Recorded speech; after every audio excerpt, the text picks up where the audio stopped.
que de salive. Suivons ce reportage. Un homme contenu dans une boîte de mayonnaise, petit modèle au quartier. Prenons. La nouvelle a circulé comme une traînée de poudre. En un temps record, le marché des Koumou est pris d'assaut par une foule de curieux surexcités. Également bien attentifs à cette histoire rocambolesque, digne des contes de Mille et une nuits, les Asiatiques venus voir de leurs propres yeux ce qu'ils ont entendu. Un homme aux formes matures, mais miniaturisé, baigne dans un liquide contenu dans une boîte de mayonnaise. La plus petite, s'il vous plaît.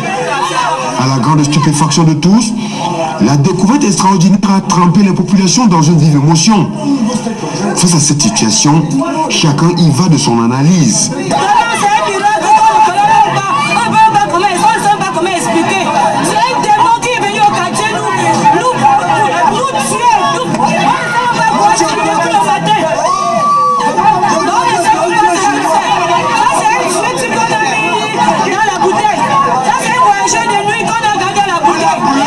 Ce matin-là, on a constaté qu'on a trouvé une bouteille à côté de la route où c'est un vieux qui est dedans, on ne connaît pas.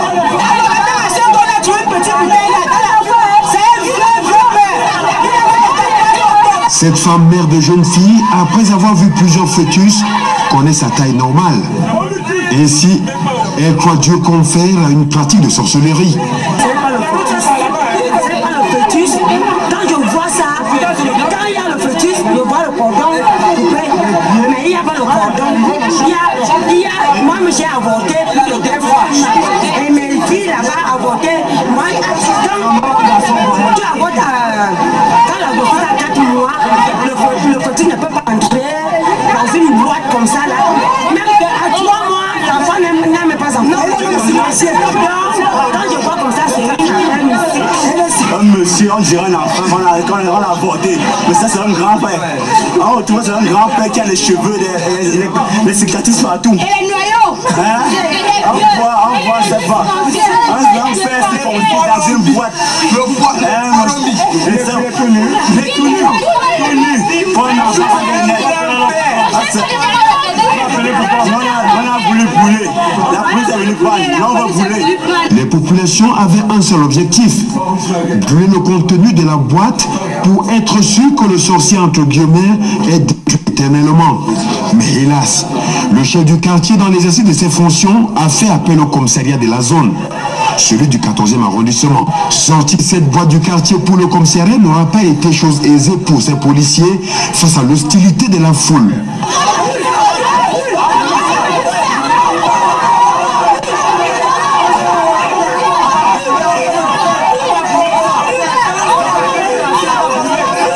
Même déjà au commissariat, la foule menace d'escalader la barrière malgré la fermeté des policiers à garder ces curieux hors du commissariat. Il est à relever que personne ne sait qui est dans la boîte et qui l'y a logé. Tout de même, le chef du quartier explique les circonstances dans lesquelles il aura été informé. Je suis sa majesté, une grande village, 3e degré, comme de l'eau. Il était 10h, moi je me suis apprêté, je suis allé à mon boulot. Et vers 10h du matin, j'étais à mon lieu de service. Je reçois un coup de fil. C'est ma petite soeur qui m'appelait en me disant qu'il y a un événement ici au quartier. Je lui demande quel événement. Elle me dit qu'il y a un être humain, une personne dans un flacon de mayonnaise. Je dis mais cela veut dire quoi? J'étais donc obligé d'abandonner le service et arriver sur les lieux. Je constate que c'est réellement ce qu'elle venait de me dire. En bon traditionnaliste, il tente d'analyser ce phénomène. De mon côté, moi je suis un chef traditionnel, je vois de quoi il s'agit. Ça c'est les jeux de nuit qui ont dépassé la qualité qu'on dit que le fer dépasse l'autre. Et on lui a bloqué dans la bouteille. En tout cas, une enquête a été ouverte. La boîte, quant à elle, reste au commissariat avec son contenu mystérieux. Pendant que les commentaires vont bon train dans nos villes et villages. Après 1001 commentaires sur la suite réservée à cette boîte de mayonnaise contenant un fœtus pour les uns et un adulte circoncis pour les autres, Le journal des faits divers est allé à la source et a rencontré M. Zimbabwe qui a inhumé cette boîte pour le compte de la mairie de Yaoundé 4e. C'était bien évidemment au cimetière de Soa, le cimetière municipal. Et voilà, après avoir suivi effectivement ce qui a été dit tout de suite dans ces faits divers, ce qu'on appelle faits divers, à Yaoundé au Cameroun, ça s'est produit effectivement dans cette ville, Yaoundé au Cameroun.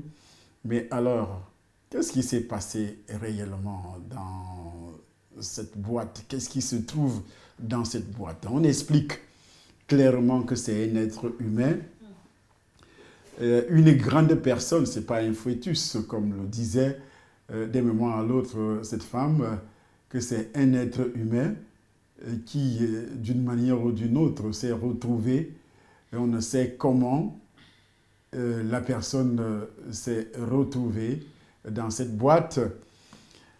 C'est mystiquement travaillé, mystiquement élaboré dans la sorcellerie que ce monsieur s'est retrouvé dans cette boîte.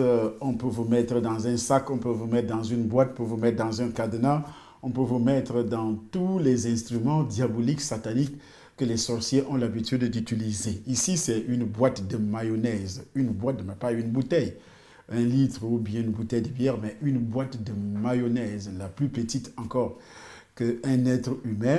Vous voyez déjà la largeur, la longueur du pied, la taille de la plante des pieds sur votre petit écran.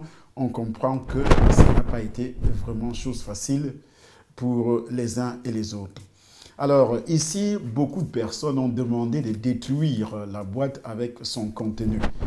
Or, la Bible dit, la parole de Dieu, que si nous marchons dans la chair, nous ne combattons pas selon la chair,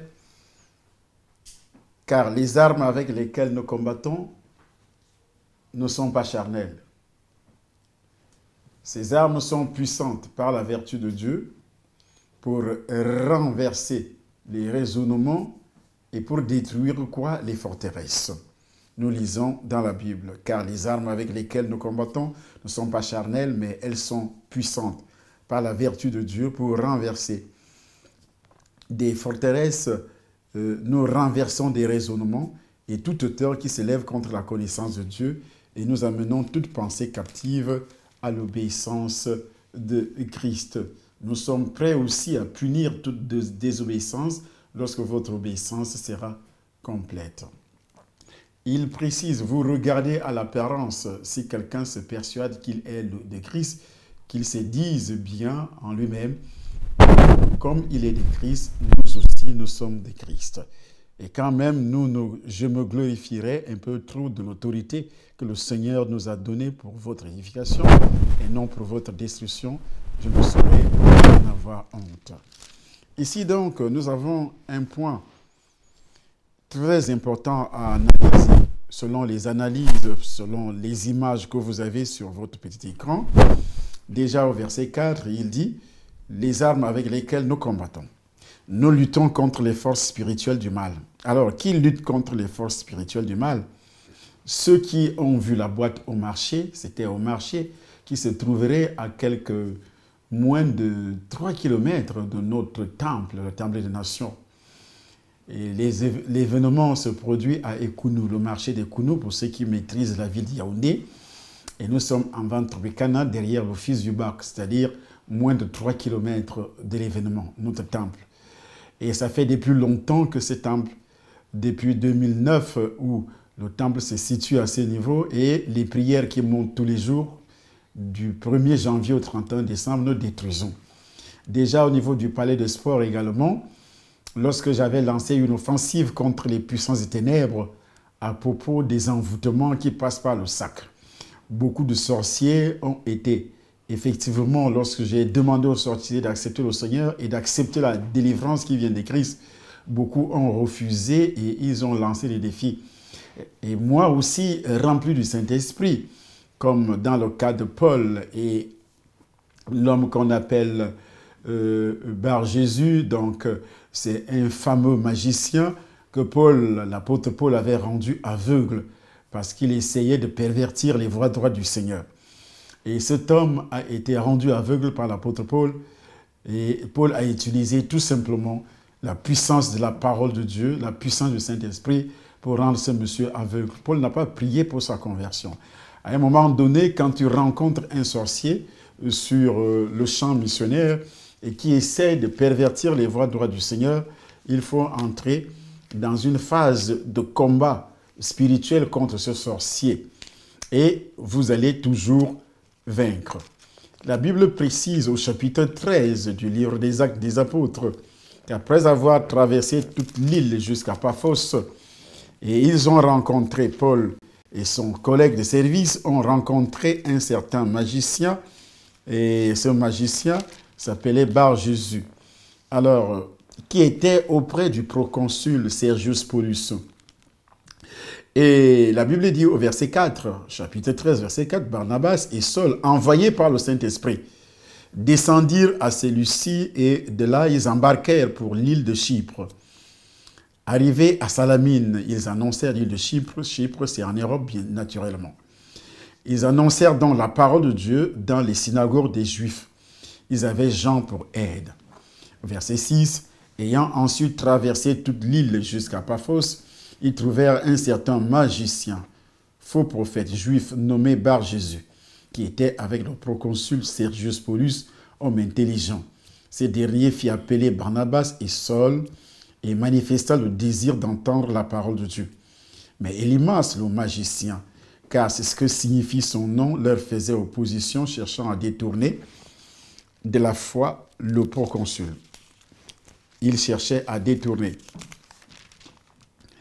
de la foi le proconsul. Alors Saul, appelé aussi Paul, rempli du Saint-Esprit, fixa les regards sur lui et dit, « Homme plein de toute espèce de ruse et de fraude, fils du diable, ennemi de toute justice, n'essaieras-tu point de pervertir les voies droites du Seigneur? Maintenant voici la main du Seigneur est sur toi. Tu seras aveugle et pour un temps tu ne verras pas le soleil. » Aussitôt, l'obscurité et les ténèbres tombèrent sur lui, et il cherchait en tâtonnant des personnes pour le guider. Alors le proconsul, voyant ce qui était arrivé, crut, étant frappé surtout de la doctrine du Seigneur. Voici un événement où Paul rencontre. Paul, c'est un serviteur de Dieu qui passait le temps à persécuter les enfants de Dieu auparavant. Ceux qui avaient accepté le Seigneur, délivrés du péché originel, ils sont devenus les enfants de Dieu. Paul, n'étant pas encore délivré du péché originel, il suivait la loi. Alors, ce Paul, le Seigneur va l'appeler, puisqu'il était zélé dans le mal. Il était zélé dans cette sorcellerie, parce que le sorcier passe le temps, comme Élymas, le magicien, passait le temps aussi à persécuter les enfants de Dieu. Il a persécuté Paul. Et la plupart des sorciers aujourd'hui passent le temps aussi à persécuter tous les enfants de Dieu. Après avoir persécuté Paul, c'est sûr et certain que ce monsieur disait au proconsul de ne pas écouter Paul, que Paul était un féticheur, que Paul était un magicien, que Paul était un sorcier, alors que c'est lui le sorcier.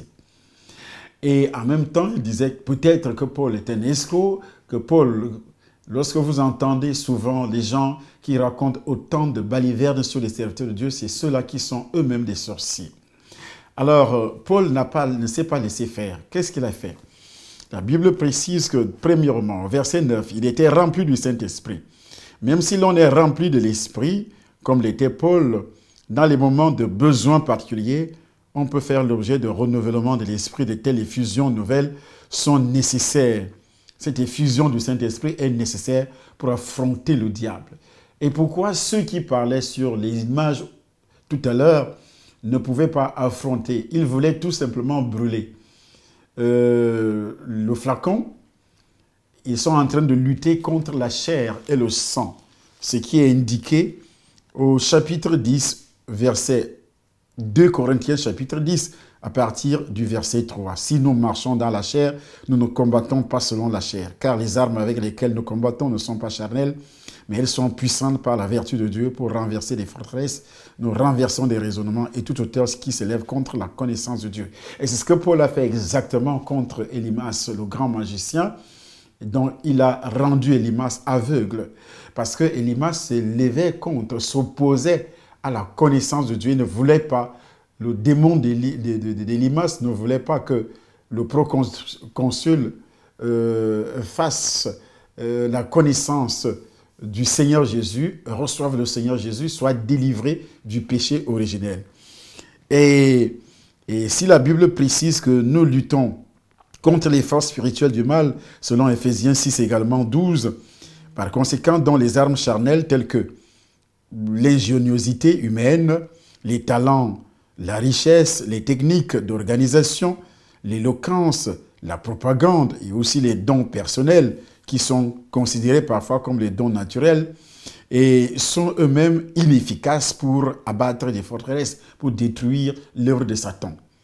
C'est pourquoi les églises qui sont bien organisées, avec des programmes bien ficelés, dont une ingéniosité humaine, avec des talents humains, avec des richesses immenses, par exemple comme l'Église catholique, avec des techniques d'organisation, l'éloquence dans la prédication, dans la soi-disant prédication, mais tout simplement une éloquence dans le langage. Et en même temps, la propagande ou bien les dons personnels qui n'ont rien à voir, qui ne viennent pas du Saint-Esprit. Nous savons que dans toutes ces églises, on chante, mais pas avec la puissance du Saint-Esprit. Ce sont des dons naturels comme ceux qui ne croient pas au Seigneur Jésus et qui chantent dans le monde et parfois ils font des pactes avec Satan. Alors, ces armes qui sont donc,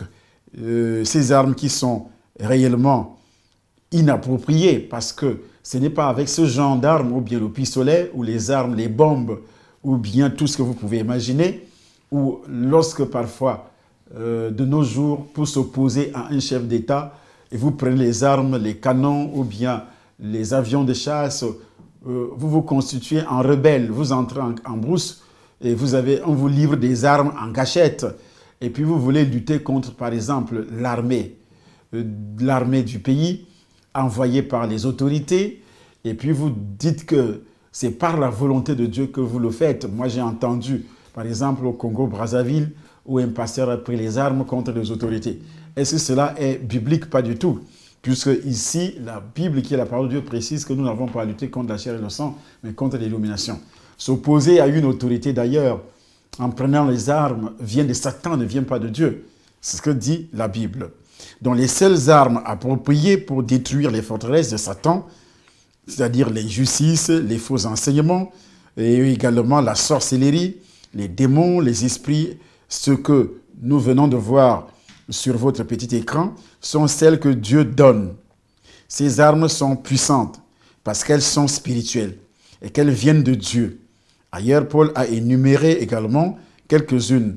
Donc, il y a d'abord la consécration à la vérité, la vie droite, la proclamation de l'évangile, la foi, l'amour, l'espérance du salut, la parole de Dieu et aussi la persévérance dans la prière, toutes sortes de prières, selon 1 Timothée chapitre 2. À partir du premier verset, je vous exhorte à faire toutes sortes de prières, de requêtes, des actions de grâce et aussi des prières de combat, l'intercession et autres. On doit remporter la victoire par le canal de la prière, selon donc 1 Timothée chapitre 2, à partir du premier verset. Si le pays va mal, on doit procéder, on doit prier pour les autorités. Alors vous ne pouvez pas prier pour quelqu'un que vous n'aimez pas, pas du tout. Si la maison va mal, on doit prier pour le père, on doit prier pour la mère, on doit prier pour le pasteur à l'église. Mais il arrive parfois que les brebis ne prient pas pour les pasteurs, ils ne font rien, mais ils passent tout à fait le temps à critiquer tout simplement les hommes de Dieu. On a besoin des gens qui prient pour les hommes de Dieu, comme Paul lui-même le disait auparavant. Beaucoup de ceux qui avaient entendu la parole de Paul dans le livre de 2 Corinthiens, il a toujours enseigné et demandant à ses enfants de prier pour lui. Une église et un ministère comme cela sont capables d'atteindre n'importe quel but assigné par le Seigneur. Lorsque vous priez déjà pour les serviteurs de Dieu. Ce sont les armes que vous utilisez. Ces armes sont capables de renverser les raisonnements et de détruire les forteresses. Alors, si vous avez la possibilité de renverser les raisonnements, même si votre pasteur est charnel, même si votre pasteur fait de n'importe quoi, les brebis ont le pouvoir de renverser les raisonnements et de détruire les forteresses, même si ce sont les démons. J'ai vu beaucoup de personnes quittant les églises disant que le pasteur est sorcier. Il y a la sorcellerie dans l'église. Mais où est la puissance du Saint-Esprit? Où est Jésus-Christ dit, je vous donne le pouvoir de marcher sur toutes les puissances de l'ennemi et rien ne pourra venir. On a vu beaucoup de chrétiens fuyant des églises en disant, il y a la sorcellerie à l'église. Alors ça veut dire que toi-même, tu n'es pas né de nouveau. Parce que si tu avais été réellement né de nouveau, tu ne pouvais pas fuir le diable.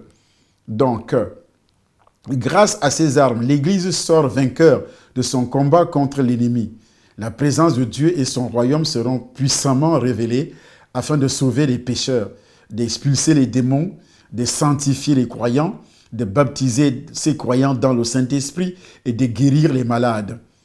C'est tout simplement, je dis bien tout simplement, à ce niveau que réellement le Saint-Esprit œuvre dans une église de réveil, où on annonce donc la bonne nouvelle du salut, d'abord, où le péché originel est déjà détruit selon la vision, la vidéo d'hier, le péché originel est déjà détruit. Aujourd'hui, l'Église est souvent tentée de répondre aux défis du monde en ayant recours à des armes charnelles. Ce que vous venez effectivement de voir, qu'est-ce que les habitants du quartier, ceux qui étaient au marché, ont demandé. Ils ont demandé aux policiers de livrer la boîte entre leurs mains. Ils vont brûler la boîte, ils vont briser la boîte et brûler le monsieur qui est dedans. Mais alors, en brûlant le monsieur qui est dedans, vous n'allez pas brûler les démons, vous n'allez pas brûler les esprits. Tout ce que vous voyez là est tout à fait symbolique. Ce n'est pas le démon qui est dans la boîte. Donc, ici, tout cela sert souvent à remplacer les pratiques fondamentales du Nouveau Testament. Lorsque vous utilisez la chair pour combattre un démon, on peut voir dans un quartier les féticheurs qui arrivent, ils vous trompent en disant « nous allons enlever les serpents, nous allons enlever les pitons dans les WC de vos voisins ». Et ils enlèvent, vous voyez le python à l'œil nu. Mais effectivement, est-ce qu'il a enlevé? Il n'a rien enlevé. Comme ces simulacres miracles que soi-disant serviteurs de Dieu font également, en mettant la main sur le ventre d'une femme, il retire une pierre, il retire quelque chose en disant, ou bien j'ai vu sur la vidéo, on écarte les pieds d'une femme, on dit qu'il y a la grenouille entre ses jambes, dans ses parties intimes, à l'intérieur de l'utérus. Et puis, il met la main, il commence à faire pression au niveau du bas-ventre, et la grenouille sort. On dit, tu es déjà guéri. Mais cette grenouille-là est visible. Est-ce que Paul a montré le python qui était sur le corps de la jeune fille? Il a montré ce python comme ça? Non, il a seulement parlé d'un esprit de python. Mais il n'a pas dit, voici le python. Mais de nos jours, pour essayer de corrompre les gens mentalement, vous mettez la main sur la poitrine d'une femme, vous dites qu'il y avait des aiguilles, il y avait des épingles, il y avait ceci. Quand vous enlevez la main, il y a des lames, vous dites que ça sort à l'intérieur de sa poitrine. Ça, ce sont des mensonges, ça, ce sont des tromperies qui n'ont rien à voir avec la réalité. Dieu peut se manifester indépendamment, tu ne touches même pas la personne. J'ai vu ça à plusieurs reprises. La personne tombe, vomit quelque chose. C'est Dieu qui le fait. Mais que d'emmener les caméras et dire que voici, nous allons vous montrer ce qui est dans son corps. Ça, c'est ce qu'on appelle la magie, rien à voir. Ici, ce n'est pas le Saint-Esprit qui a démontré que cette personne est sorcière ou bien cette personne a été envoûtée et son bourreau venait juste de placer cette personne dans une boîte de mayonnaise dans la nuit. Et ça s'est révélé en plein jour. Par quel pouvoir? Ce n'est pas Dieu. C'est pas du tout Dieu qui a fait ça. Dans les quartiers, on prie. Dieu peut également se manifester sans toutefois dire que voilà, amener les caméras, nous allons enlever tout de suite. Et puis, ça, ce sont des manigances de Satan. Rien à voir vraiment avec la vérité. Quand Dieu veut agir, il le fait indépendamment de ta volonté, toi et la personne qui prie. Moi, j'ai vu dans le ministère, les femmes qui sont tombées, elles ont laissé sortir des choses. Mais je n'ai pas dit, voici, on peut filmer ça par hasard, parce que c'est tombé comme ça devant tout le monde. Et moi-même, je ne m'attendais pas. Je ne m'attendais pas, et Dieu le fait. Ce n'est pas que je pose la main quelque part et puis je dis, voici ce que Dieu va faire tout de suite. Non. Donc, on n'a pas à lutter contre la chair et le sang, mais contre les dominations. Ce n'est pas la sagesse humaine, ni de la philosophie, ni de la psychologie, des attractions sensationnelles, des divertissements fondés sur des performances de l'Église. Tout cela sert souvent à remplacer des pratiques fondamentales du Nouveau Testament. La prière intense, ces pratiques étaient quoi? Une prière intense, engagement sans compromis envers la parole de Dieu. Et aussi la proclamation de l'Évangile en puissance. Les armes charnelles ne peuvent pas produire un réveil du Saint-Esprit, étant donné qu'il est impossible pour elles de détruire les forteresses du péché. Si on avait brûlé ça, mais vous pensez que c'est la sorcellerie qui est brûlée? Voici un raisonnement humain qui n'a rien à voir avec la réalité. Pas du tout. Donc, nous devons rester dans la parole de Dieu. Si nous employons les armes du monde, nous ne ferons que séculariser l'Église et la priver des armes de la foi, de la justice et aussi de la puissance de l'Esprit de Dieu. Tragiquement, l'Église elle-même sera éclipsée par la puissance des ténèbres et aussi ses familles seront renversées et rendues captives par les forces du mal. C'est-à-dire toutes les familles qui sont une église qui lutte contre la chair, où les gens bagarrent physiquement, où on s'engueule, ou bien on s'insulte copieusement. On a vu ça à plusieurs reprises. Ça, ce n'est pas une église de Dieu, où les gens passent le temps à s'insulter. Il y a, entre guillemets, certains pasteurs qui passent le temps à critiquer les autres. Ça, tu n'es pas de Dieu. Parce que si tu étais de Dieu, tu allais plutôt prier. Voilà les armes. La Bible dit, si tu vois ton frère commettre un péché, prie. Et Dieu donnera la vie à ses frères. Voilà une arme. Tu pries pour ses frères qui vivent dans le péché. Même si c'est un magicien. Jésus n'est pas venu pour les magiciens. Alors, si c'est un magicien qui m'attaque, qui m'empêche maintenant de faire l'œuvre de Dieu, qu'est-ce que moi je fais? Je fais comme Paul. Qu'est-ce que Paul a fait? Il a rendu Élymas aveugle. Ne cesserais-tu point? La Bible, qui est la parole de Dieu, dit ceci. C'est Paul qui s'adresse à Élymas, le magicien. Le magicien était probablement un astrologue juif. Des astrologues qui enseignaient que le destin de l'homme était déterminé par les corps célestes. Ces astrologues,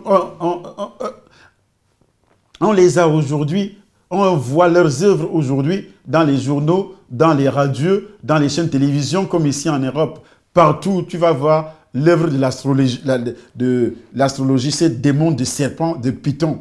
Actes chapitre 16, verset 16. Donc, ils ont le pouvoir de prédire l'avenir par l'examen de la position des étoiles et aussi des planètes. Tout acte de magie ou d'astrologie est contraire à la puissance, à la volonté de Dieu, à la puissance de Christ. Parce qu'il fait appel à Satan et aussi à ses démons.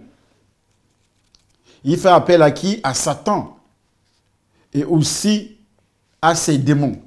Si vous lisez dans le livre de Deutéronome, au chapitre 18, ces choses sont absolument interdites. Deutéronome chapitre 18, à partir du verset 10, c'est absolument interdit. Où il est dit, lorsque tu seras entré dans le pays que l'Éternel ton Dieu te donne, tu n'apprendras point à imiter les abominations de ces nations-là qu'on ne trouve chez toi. Personne qui fasse passer son fils ou sa fille par le feu, personne qui exerce le métier de devin, d'astrologue, d'augure, de magicien, d'enchanteur, personne qui consulte ceux qui évoquent les esprits ou disent la bonne aventure, qui fait passer son fils ou sa fille par le feu.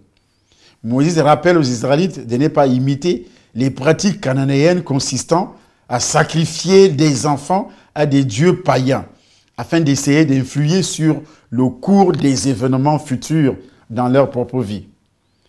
Les devins, ces astrologues, ceux qui pratiquaient la divination cherchaient à prédire les événements futurs. Aujourd'hui, il y a des prophètes entre guillemets. Et même ces démons est entré dans l'église. Ou si un pasteur ne prophétise pas, si un prophète, si dans une église on ne prophétise pas, les gens ne fréquentent pas cette église. Les églises de réveil. Or, ils ne savent pas que la divination, les esprits de divination sont entrés dans les églises. Sont entrés dans les corps. Et beaucoup de croyants, pasteurs, vont chercher des pouvoirs, des puissances diaboliques, sataniques, pour pouvoir donc essayer de faire la divination. Il va te raconter toute ta vie. Il va te raconter tout ce que tu as mangé il y a de cela 2 mois. Comment tu étais, là où tu étais. Il va te parler de ta maison à l'intérieur, de ta chambre. Il va même te dire que j'ai visité ta chambre à l'intérieur. Je suis entré dans ta chambre. Et pourtant, il vit quelque part dans un autre pays. Il te dit que je t'avais visité à telle heure. Mais toi, tu ne sauras jamais que c'est un esprit de divination. Et cet esprit de divination se manifeste. Tous ceux qui ont pratiqué ce genre de choses, tu as été réellement envoyé dans une bouteille, dans une boîte de mayonnaise, comme ce que vous voyez là. La fille qui avait l'esprit de Python a envoyé tous ceux qui consultaient cette fille dans cet esprit, les a avalés tous.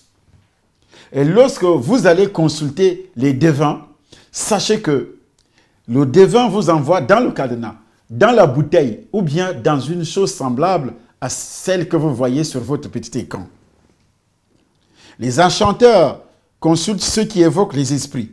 Cette liste comprend les médiums, les spirites, et quiconque invoque les morts ou les esprits, c'est-à-dire les démons, pour découvrir des secrets, prédire l'avenir ou acquérir des pouvoirs surnaturels, communiquer avec les morts. C'est en fait communiquer avec des démons.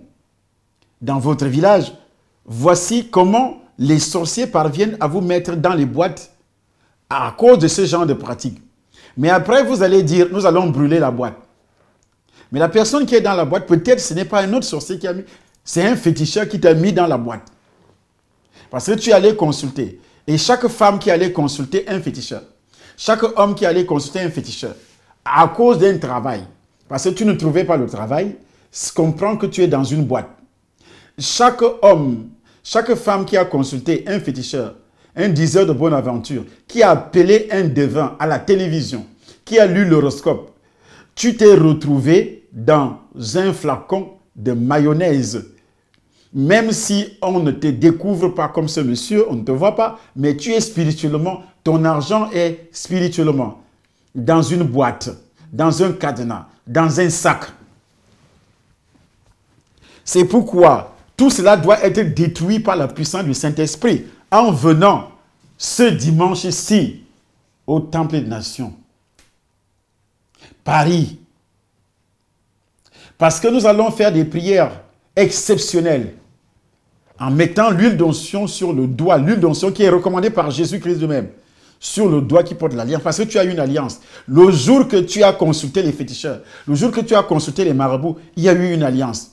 Alors, tu as confessé le péché. Est-ce qu'on a détruit l'alliance? Est-ce qu'on a détruit le lien?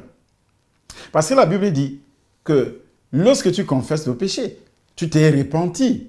Mais qu'est-ce qui se passe? Dieu pardonne. Est-ce qu'on a prié pour purifier, pour que le Saint-Esprit purifie l'iniquité, purifie le lien de l'iniquité? Non, ça n'a pas été fait. Mais tu es dans une boîte, ton mariage, toi qui avais consulté, tu voulais charmer un homme. Et sache que ton mariage, c'est pourquoi beaucoup de femmes sont célibataires aujourd'hui. Parce qu'ils voulaient charmer les hommes. Et beaucoup de foyers aussi peuvent être détruits jusqu'au divorce parce que tu voulais charmer un homme ou bien une femme. Tu as réussi à le charmer, mais il y a le revers de la médaille. Même après 10 ans, puisque ce jour-là, quand on t'avait dit peut-être de mettre la nourriture, de mettre tel breuvage, telle poudre dans la nourriture, ou bien tel morceau de viande, on a montré ça ici la fois dernière. où la femme mettait les jambons dans le vagin avant d'aller servir. Elle a envoyé son propre mariage dans un flacon. Et ceux également qui ont consulté les féticheurs pour avoir des enfants. Et tu as consulté des tradis praticiens, ou bien ceux qui traitent traditionnellement. Voici un chef traditionnel qui parlait tout à l'heure. Il dit, moi je suis le chef traditionnel. La tradition chez nous en Afrique, c'est quoi? C'est la sorcellerie. Les guérisseurs ou guérisseuses là-bas en Afrique, c'est quoi? C'est la sorcellerie. Parce qu'ils utilisent des écorces en faisant des incantations sur ces écorces avant de vous les remettre. Ces incantations, c'est envoyer les esprits, les démons. Et puis, dès que ces écorces reçoivent les démons, et tu mets ça dans, tu bois, tu as bu les démons. Et toi, tu entres dans le flacon. Mais tu ne le sais pas. Tu envoies ton argent. Une personne qui a donné, par exemple, de l'argent à un féticheur, sache que tu as donné l'argent à un féticheur, ton argent est dans la boîte. C'est pourquoi, à cause de ces pratiques, l'Afrique est dans une pauvreté extrême. Le diable a réussi à emprisonner l'argent des Africains. Tu ne verras pas des choses comme ça en Europe. À part les Européens qui voyagent en Afrique, tout le temps pour aller acheter. Parce que c'est vous qui parvenez peut-être à les influencer en leur expliquant, parfois même ils ne croient pas. Il y a ici que la magie blanche. J'ai eu le temps d'expliquer et je vais encore expliquer notre prochaine vidéo qui sera la vidéo numéro 12. Mais ça, c'est la vidéo numéro 11 au niveau des prières. Là, je suis en train de vous expliquer parce que il faut venir, parce que ce n'est pas par le canal des médias là que vous serez délivrés. Il faut venir dans la salle. Il y aura des actes prophétiques. Si vous ne venez pas dans la salle en disant tout seulement, il y a ceux qui m'appellent, oui, ça fait 2 jours, papa, on n'a pas vu, docteur, on n'a pas vu la vidéo, numéro tant, numéro tant, numéro tant. Mais ce n'est pas parce que tu as prié dans la maison. La Bible dit, allez au temple dans l'église primitive. Et là, au temple, il y a des actes prophétiques, il y a des paroles de connaissance qui peuvent sortir de ma bouche. Je suis un prophète. Je peux prophétiser sur toi, là, sur place. Mais si tu restes à la maison, ça sert à quoi? Écoute, donc, lorsque nous analysons, nous faisons des analyses sur toutes ces choses, nous devons à tout prix passer aussi à la délivrance, à la vitesse supérieure. Ici, lorsque Paul parle des armes, aujourd'hui l'Église est souvent tentée de répondre aux défis du monde en ayant recours à des armes charnelles, c'est-à-dire aux moyens de la sagesse humaine, de la philosophie, de la psychologie. Non. Nous devons rester dans le Saint-Esprit. La Bible dit, Paul était rempli du Saint-Esprit. Il a affronté le magicien Élymas avec la puissance du Saint-Esprit. Ce n'était pas avec des coups de poing. Tous ceux qui ont raconté des conneries contre moi, je savais que c'était des sorciers. Mais une grande majorité sont morts. D'autres sont devenus fous. Là, au Palais des Sports, à Yaoundé, beaucoup de sorciers sont venus tenter, ils sont devenus fous le lendemain. Parce qu'on ne tente pas Dieu. Pourquoi Paul va rendre Élymas aveugle? Le magicien qui était dans cette assemblée, qui s'opposait à la volonté de Dieu, qui faisait appel à Satan et à ses démons. Il faisait appel à Satan et à ses démons pour pouvoir empêcher le proconsul d'écouter l'évangile. C'est l'œuvre de Satan. Ce sont les manigances de Satan. C'est pourquoi il passe le temps à calomnier les serviteurs de Dieu. À calomnier, pour que toi, tu n'écoutes pas. Paul était rempli du Saint-Esprit. Les effusions répétées de l'Esprit doivent constituer la norme pour tout chrétien, tous les chrétiens qui sont baptisés dans le Saint-Esprit. Parce que quand tu te retrouves face à un problème comme ça, comme Paul, face à un magicien, à l'instant même, puisque tu crois, le Saint-Esprit déverse le Saint-Esprit sur toi, le Saint-Esprit descend, par effusion, il descend sur toi d'une manière pleine, tu es rempli du Saint-Esprit. Et tout ce qui sort de ta bouche, tu peux condamner n'importe qui. La personne qui s'oppose à toi. Tu peux le condamner. Tout ce que, chaque parole qui va sortir. Parce que quand je m'énerve que tu m'as énervé. Parce que Paul était énervé. Et c'est pourquoi le gars va dire à Élymas, il dit, il faisait opposition cherchant à détourner de la foi le proconsul. Alors Saul appelait aussi Paul, rempli du Saint-Esprit, fixa les regards sur lui. Vous pensez que c'était des simples regards. Et dit, homme plein de toute espèce de ruse et de fraude, fils du diable. C'était une sainte colère. Fils du diable. J'ai fait ça à plusieurs reprises. Et je vais continuer. Même sur les réseaux sociaux, tu viens, tu m'insultes. Tu viens, tu dis des choses, tu t'opposes parce que tu ne veux pas que les gens croient. Et que tu passes le temps à venir contredire ou bien insulter, à dire des choses. Je veux passer par les réseaux comme Paul pour faire des choses comme ça. Ne soyez pas étonnés demain ou après-demain que tu viens raconter des bêtises sur les réseaux. Je prononce seulement des paroles contre toi. Et je l'ai fait à plusieurs reprises. Que ce soit au Cameroun, que ce soit dans beaucoup de pays où je suis passé.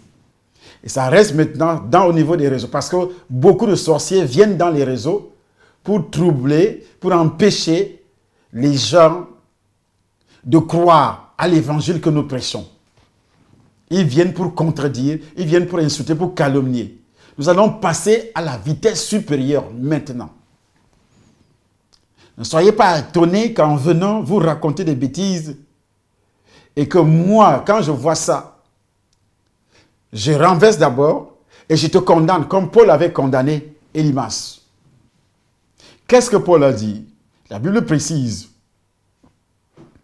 à l'instant même, homme plein de toute espèce de ruse et de fraude, fils du diable, ennemi de toute justice, n'essaieras-tu point de pervertir les voies droites du Seigneur? Maintenant, voici la main du Seigneur est sur toi. Tu seras aveugle et pour un temps, tu ne verras pas le soleil. Aussitôt, l'obscurité et les ténèbres tombèrent sur lui. Il cherchait en tâtonnant des personnes pour le guider. Alors le proconsul, voyant ce qui était arrivé, crut, étant frappé de la doctrine du Seigneur. Paul et ses compagnons s'étant embarqués à Paphos, se rendirent à Perge, à Pamphylie. Alors, il n'a même pas tenu compte. Élymas est resté aveugle. Ce qui va se passer maintenant, méfiez-vous, quand vous venez sur les réseaux, ou bien sur notre chaîne, ou bien sur ma page Facebook, ce que vous dites va retourner contre vous-même. Ça va vous frapper jusqu'à la moelle, jusqu'à la dernière génération de ta vie. Même tes enfants seront là-dedans. Ce que Élisée a dit à Géasi, que la lèpre qui était sur Naaman va s'attacher à toi et à ta postérité. Et à ta postérité. Or, ces enfants n'étaient même pas encore nés. Quand un homme de Dieu se fâche, si tu amènes un homme de Dieu à se fâcher contre toi, mais c'est fini pour toi. Beaucoup de personnes subissent des trucs atroces dans leur vie. Ils subissent des choses parce qu'auparavant, ils ont passé le temps à blasphémer, ils ont passé le temps à insulter les hommes de Dieu. Ces hommes de Dieu se sont fâchés contre eux. Mais tu vas récolter ça à la longue, plusieurs années plus tard.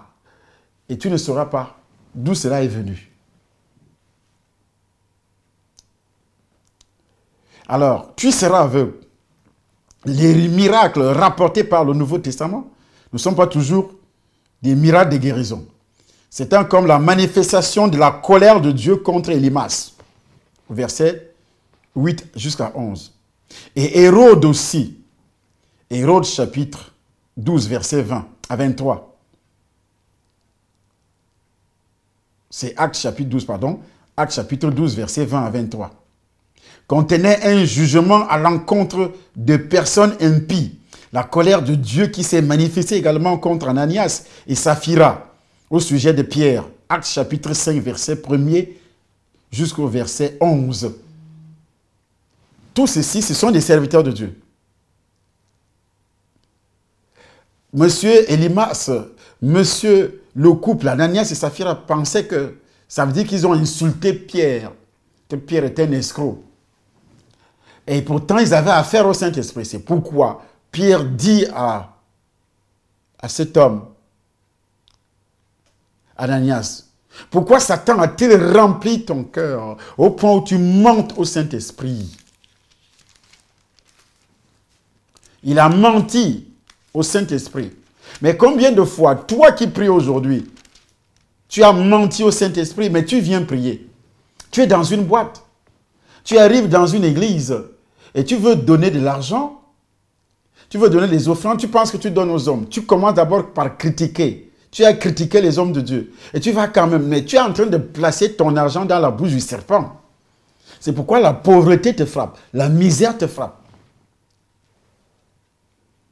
Comment as-tu pu mettre à ton cœur un pareil dessein? Pourquoi il le dit? Mais un homme nommé Ananias, avec Saphira, sa femme, vendit une propriété et retint une partie du prix et sa femme le sachant. Puis il apporta le reste et le déposa aux pieds des apôtres. Pierre lui dit, Ananias, pourquoi Satan a-t-il rempli ton cœur au point que tu mentes au Saint-Esprit et que tu aies retenu une partie du prix du champ? S'il n'eût pas été vendu, ne te resterait-il pas? Et après qu'il a été vendu, le prix n'était-il pas à ta disposition? Comment as-tu pu mettre en ton cœur un pareil dessein?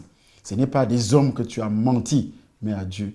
Ananias, entendant ces paroles, tomba et expira. Une grande crainte saisit tous les auditeurs. Les jeunes gens s'étant levés, l'enveloppèrent, l'emportèrent et l'ensevelirent. Ça, c'est Ananias. Ananias tomba. Comment as-tu mettre dans ton cœur un pareil dessein? La racine du péché d'Ananias et de Saphira était leur amour de l'argent et des éloges. Cela les a placés en opposition ouverte au Saint-Esprit. Et cet amour de l'argent, c'est ça qui pousse beaucoup de chrétiens aujourd'hui à parler mal contre les serviteurs de Dieu, à appeler les serviteurs de Dieu les escrocs. D'autres quittent les églises parce qu'ils ont un amour, l'argent est devenu une idole pour qu'ils puissent enlever comme ça et donner. Mais quand il était dans le monde, dans les restaurants, dans les magasins, chez les féticheurs, chez les marabouts, regarde comment il a dépensé des tonnes d'argent. Mais quand il arrive dans la maison de Dieu, il devient sage. C'est ainsi que ton argent est placé dans un flacon. Ce n'est pas seulement la personne qui est dans le flacon. Mais le jour que tu as mis ta bouche sur un serviteur de Dieu, tu l'as critiqué au sujet de l'argent, tu es entré dans le flacon. Ton argent est entré dans le flacon. Tu peux commencer à donner aujourd'hui, mais si on ne te délivre pas, si tu ne reconnais même pas d'abord, c'est repentir et dire que moi j'ai engueulé, j'ai parlé mal contre un serviteur de Dieu. Je l'avais critiqué. Ton argent est dans la boîte, tu as fait de fausses promesses. Aujourd'hui, il y a beaucoup dont leur argent est dans la boîte. Il arrive ici, il fait les prophéties, les promesses. Il quitte. Il n'accomplit jamais ses promesses. Mais Ecclésiaste dit quoi? Si tu fais un vœu à l'Éternel, ne tarde pas à l'accomplir. Dieu n'aime pas les insensés. Tu as fait un vœu, mais tu as dit, je vais acheter ça pour Dieu à l'église. Tu n'as jamais donné. Je vais souvent donner 100 €. Je vais souvent donner 50 €. Mais 2 mois sont passés, un mois passe, tu ne donnes rien. Mais Satan trouve une occasion de mettre ton argent dans la boîte, dans le sac, de voler, parce que c'est toi-même qui as autorisé à Satan par ton mensonge, par ton hypocrisie. Tu es arrivé dans une église, tu as témoigné, moi je suis ici, je suis le fils, la fille de tel, je suis fils de tel, toi-même tu as témoigné.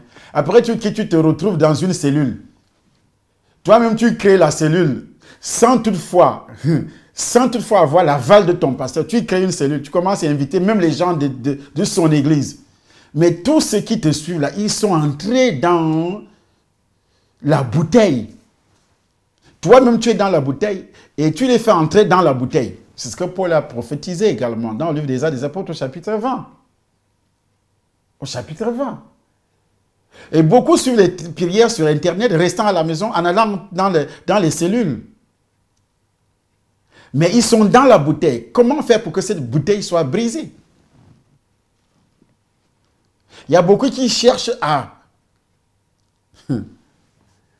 être délivrés de la pauvreté.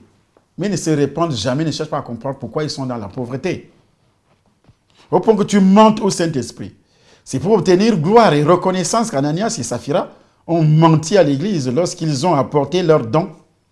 Dieu a considéré ce mensonge contre le Saint-Esprit comme une offense des plus graves. La mort d'Ananias et de Saphira doit constituer un exemple permanent de l'attitude de Dieu à l'égard de ceux qu'anime la tromperie parmi les croyants, nés de nouveau et remplis de l'Esprit. Remarquez en même temps que le fait de mentir au Saint-Esprit revient à mentir à Dieu, parce que lui croyait qu'il était en train de mentir, de tromper Pierre. Comment as-tu pu mettre en ton cœur un pareil dessein? Comment? Quand l'amour de l'argent et de la gloire des hommes prend le dessus dans la vie d'une personne, son esprit s'ouvre alors à toutes sortes de mots d'origine satanique. 1 Timothée chapitre 6 verset 10. On ne peut aimer l'argent et en même temps aimer et servir Dieu. Selon Matthieu chapitre 6 verset 24. Donc beaucoup aujourd'hui, leur argent est où? Dans la boîte. Dans des cadenas, à cause de leur comportement, des fausses promesses. L'égoïsme, il arrive, il donne 10 euros. Comme les sorciers qui viennent dans les réseaux en disant, ne donnez plus. Il dit, voici comment, il n'a jamais annoncé l'évangile, il n'a jamais prêché l'évangile pour que les gens croient, soient sauvés. Lui-même ne sait même pas d'abord comment on peut amener quelqu'un au Seigneur. Il ne peut jamais expliquer. Il écoute, il va lire des bêtises, et puis il se met sur les réseaux sociaux et commence à critiquer les serviteurs de Dieu. Les vrais qui ont montré les preuves. Lui n'a aucune preuve à montrer. Mais il passe le temps à saboter. Donc il blasphème. Il entraîne beaucoup au blasphème contre le Saint-Esprit. Donc ici, la Bible dit, Ananias tomba et expira. Dieu a sévèrement frappé Ananias et Saphira parce qu'il voulait révéler sa haine de toute tromperie et malhonnêteté au sein du royaume de Dieu.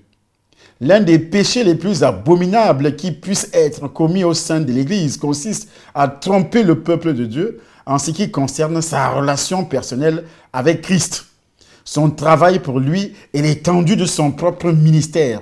C'est lui qui fait preuve d'une telle hypocrisie, utilise le sang versé par Christ pour glorifier sa propre personne devant les autres. Ce péché revient à mépriser la raison même de la souffrance et de la mort de Christ.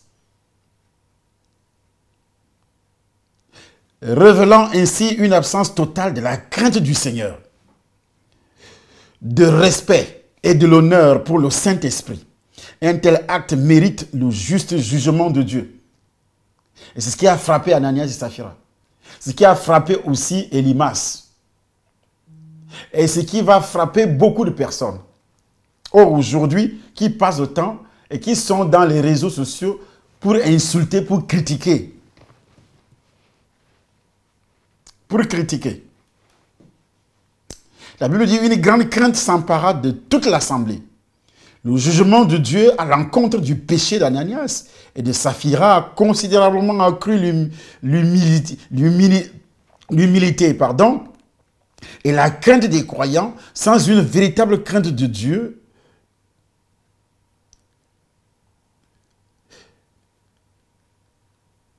À l'encontre du péché.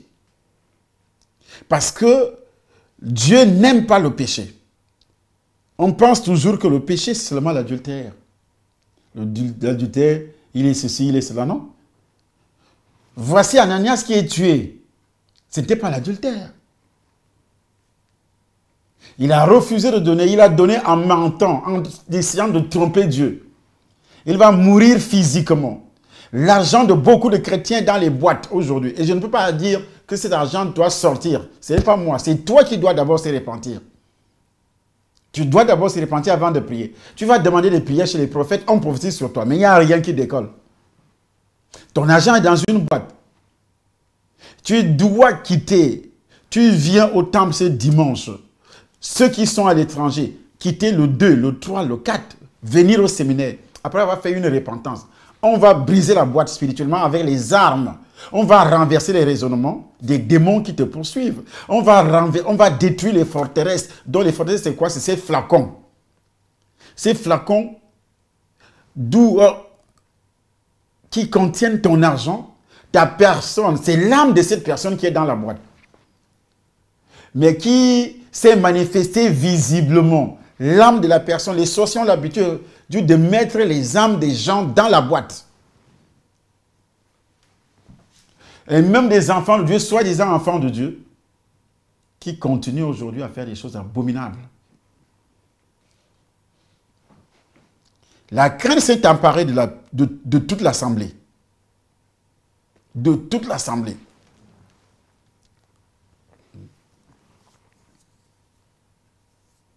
Donc, nous devons, pour qu'il y ait des guérisons, qu'il y ait des miracles. Au chapitre 5, verset 16, il est dit, tous étaient guéris. Qui était guéri? Tous étaient guéris.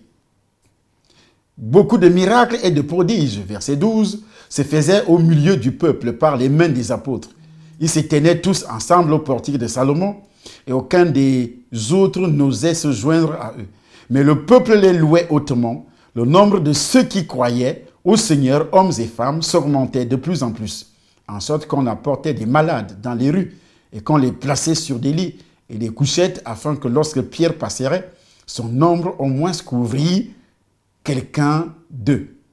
La multitude accourait aussi des villes voisines à Jérusalem, emmenant des malades et des gens tourmentés par des esprits impurs. Et tous étaient guéris. Pourquoi tous étaient guéris? Parce que Dieu a d'abord frappé le péché. Et ils ont eu la crainte quand ils ont vu Ananias mourir. Ananias n'est pas mort parce qu'il était malade à cause de la magie, ou bien la fornication, l'adultère. Mais parce qu'il n'a pas connu, il n'a pas su donner, il a donné avec mensonge, il a voulu tromper Dieu, c'était son argent, c'était son champ. Et c'est la même question que Pierre pose à Ananias. Pierre lui dit, Ananias, pourquoi Satan a-t-il rempli ton cœur au point que tu montes au Saint-Esprit et que tu aies retenu une partie du prix du champ? S'il n'eût pas été vendu, ne te restait-il pas? Et après qu'il a été vendu, le prix n'était-il pas à ta disposition? Comment as-tu pu mettre en ton cœur, un pareil dessein? Et c'est pourquoi, lorsque Dieu va frapper, la crainte s'est emparée de tout le monde. Les gens ont commencé à trembler. Parce que la Bible dit, 3 heures plus tard, sa femme entra sans savoir ce qui était arrivé. Lorsque son mari, Pierre lui adressa la parole. « Dis-moi, est-ce à un tel prix que vous avez vendu le champ ?»« Oui, répondit-elle, c'est à ce prix-là. » Alors Pierre lui dit, « Comment vous êtes-vous accordé pour tenter l'Esprit du Seigneur? Voici ceux qui ont enseveli ton mari sont à la porte, ils t'emporteront. » Au même instant, elle tomba aux pieds de l'apôtre et expira. Les jeunes gens étaient entrés, la trouvèrent morte et ils l'emportèrent et l'ensevelirent auprès de son mari. Une grande crainte s'emparait de toute l'assemblée et tous ceux qui apprirent ces choses. Voilà, ils ont déjà la crainte. Donc, le péché n'est plus là. Et c'est ainsi qu'au verset 12, beaucoup de miracles et de prodiges se faisaient au milieu du peuple. Parce que la crainte de Dieu était déjà là. Pourquoi il n'y a plus de miracles aujourd'hui? On cherche les miracles parce que parfois les pasteurs soi-disant les fabriquent. Les fabriquent. Il n'y a plus de délivrance spectaculaire, plus de miracles, parce que les gens n'ont plus la crainte de Dieu. Ils vont dans les séminaires seulement pour aller chercher le miracle.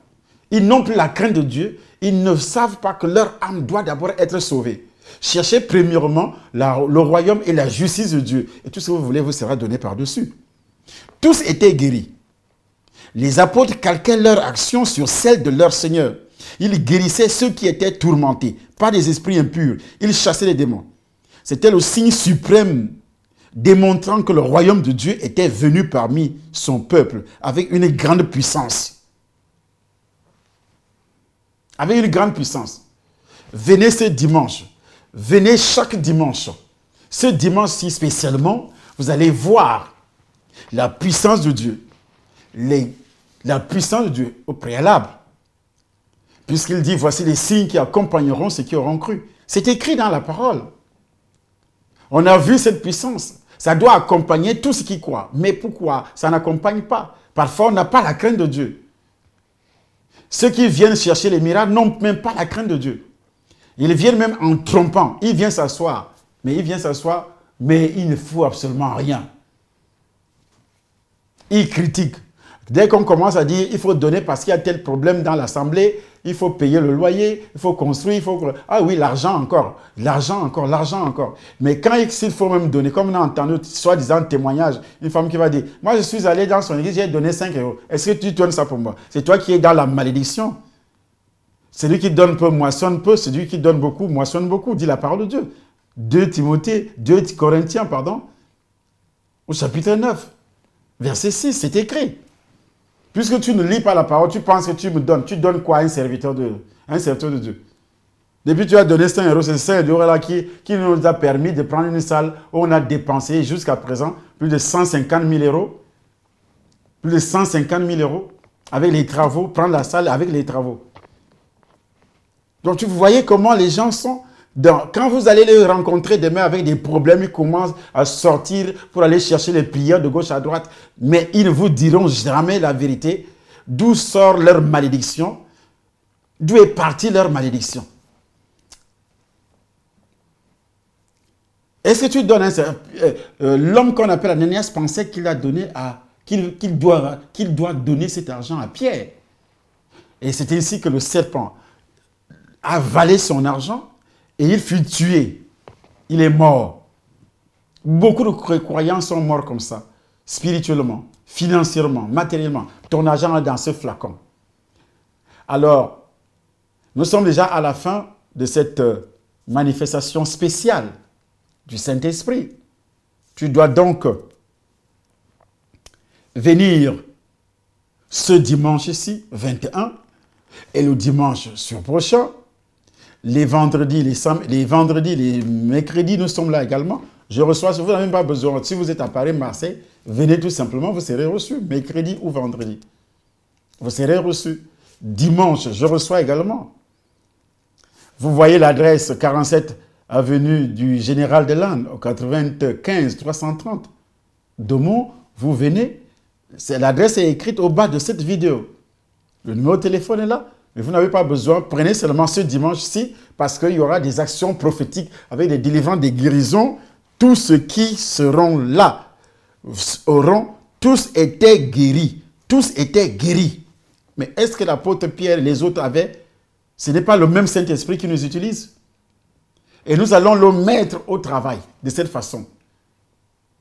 Au mois de janvier, là, pour délivrer, pour guérir, pour enseigner, pour révéler la puissance de Dieu. Vous allez voir tout cela à l'œil nu. Alors, partagez cette vidéo et s'abonner aussi. Il faudrait s'abonner. Vous allez voir ce que l'Éternel va faire. Cliquez seulement sur ce petit onglet. S'abonner et puis vous allez voir. Toutefois, chaque fois qu'il y a une vidéo, vous êtes averti automatiquement. Que Dieu vous bénisse et qu'il vous accorde une onction tout à fait particulière d'obéissance et autres. C'est la 11e vidéo. Cette 11e, je n'ai pas prié, j'ai seulement invité. Mais j'ai révélé ce pourquoi tu t'es retrouvé dans cette boîte. Pour que toi-même, tu commences à reconnaître d'abord. Et la vidéo numéro 12, nous allons continuer. Nous allons commencer à détruire. Puisque le chiffre 12, c'est le chiffre de la victoire. Le chiffre de la stabilité. Le chiffre de la vengeance. Et ce chiffre-là, ça tombe également dimanche. Ce dimanche, donc, ça sera le chiffre 12. Faites très attention. Ne manque pas le culte au Temple des Nations à Paris. Dimanche 21 janvier 2018. Que Dieu vous bénisse et que sa grâce continue à se manifester au nom puissant du Seigneur Jésus-Christ. Amen.